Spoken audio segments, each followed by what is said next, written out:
Assalamualaikum warahmatullahi wabarakatuh. Nama saya Zana Faisa Amel, kelas 12 farmasi. Saya akan presentasikan tentang farmakognosi, tentang kesediaan galenika.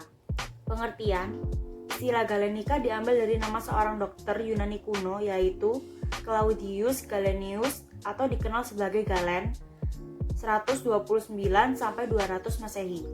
Galen menyiapkan formulasi obat dari bahan alam tumbuhan dan hewan sehingga muncul ilmu obat-obatan yang disebut ilmu galenika. Ilmu galenika adalah ilmu yang mempelajari tentang pembuatan sediaan obat dengan cara sederhana dan dibuat dari bahan alam, tumbuhan, dan hewan. Sediaan galenika adalah sediaan yang dibuat dari bahan baku tumbuhan atau hewan dengan cara disari. Tujuan pembuatan sediaan galenika. Sediaan galenika dibuat dengan tujuan memisahkan zat berkhasiat di dalam simplisia dari bagian yang tidak bermanfaat serta menstabilkan zat berkhasiat untuk penyimpanan dalam waktu yang lama. Tahap pembuatan sediaan galenika. 1. Bagian bahan alam, tumbuhan atau hewan yang mengandung zat berkhasiat diolah menjadi simplisia atau bahan obat nabati. 2. Zat berkhasiat di dalam simplisia kemudian diambil atau disari dan diolah menjadi bentuk sediaan tertentu yang diinginkan. Hal-hal yang harus diperhatikan dalam membuat sediaan galenika. 1. Derajat halus. Harus sesuai dengan kemudahan zat berkhasiat yang akan disari. 2. Konsentrasi atau kepekaan. Harus jelas konsentrasinya agar tidak mengalami kesulitan dalam pembuatan. 3. Suhu dan waktu. Harus sesuai dengan sifat zat aktif, mudah terurai oleh panas atau tidak, mudah menguap atau tidak, mudah disari atau tidak. 4. Bahan penyari dan cara penyarian. Harus sesuai dengan sifat kelarutan zat aktif dan daya penetrasi bahan penyari ke dalam simplisia. Pengelompokan sediaan galenika. Berdasarkan bentuknya. 1. Hasil penyarian, ekstrak, tingsur, dekokta, atau infusa. 2. Hasil penyulingan, aqua aromatikan atau air aromatik, olea volatilia atau minyak mudah menguap, dan olea pimuia atau minyak lemak. 3. Sirup. Berdasarkan cara pembuatannya. 1.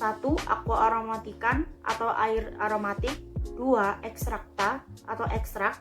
3. Sirupus atau sirup, dan Spiritus aromaticus atau sirup aromatik. Pembuatan sediaan galenika melalui penyarian. Penyarian atau ekstraksi adalah cara menyari satu atau lebih zat-zat dari bahan asal dan yang umumnya zat berkhasiat tersebut tersari dalam keadaan tidak berubah. Tujuan utama penyarian: mendapatkan zat berkhasiat sebanyak mungkin dari bahan alam agar lebih mudah digunakan sehingga penyimpanan dan tujuan pengobatan sesuai yang diharapkan. Cara pemisahan zat yang tidak berguna pada proses penyarian. 1. Menggunakan pelarut yang tepat. 2. Menyari simplisia pada suhu tertentu yang dapat melarutkan lebih banyak zat berkhasiat. 3. Menggunakan jarak waktu menyari tertentu. 4. Menggunakan metode pemurnian tertentu baik secara fisika maupun kimia. Jenis-jenis cairan yang digunakan untuk membuat sediaan galenika. 1. Air. Pada suhu kamar merupakan pelarut yang baik untuk berbagai zat seperti garam alkaloid, glikosida, asam tumbuhan, zat warna, dan berbagai macam mineral. 2. Etanol dan campuran etanol air. Etanol merupakan pelarut yang baik untuk alkaloid, glikosida, damar, dan minyak astiri, tetapi bukan pelarut yang baik untuk gom, gula, dan albumin. 3. Gliseril. Banyak digunakan sebagai cairan tambahan dalam menstruum untuk penyarian simplisia yang mengandung tanin. 4. Ether. Sangat mudah menguap sehingga kurang tepat untuk membuat sediaan obat dalam dan penggunaan jangka lama. Macam-macam metode yang digunakan penyarian.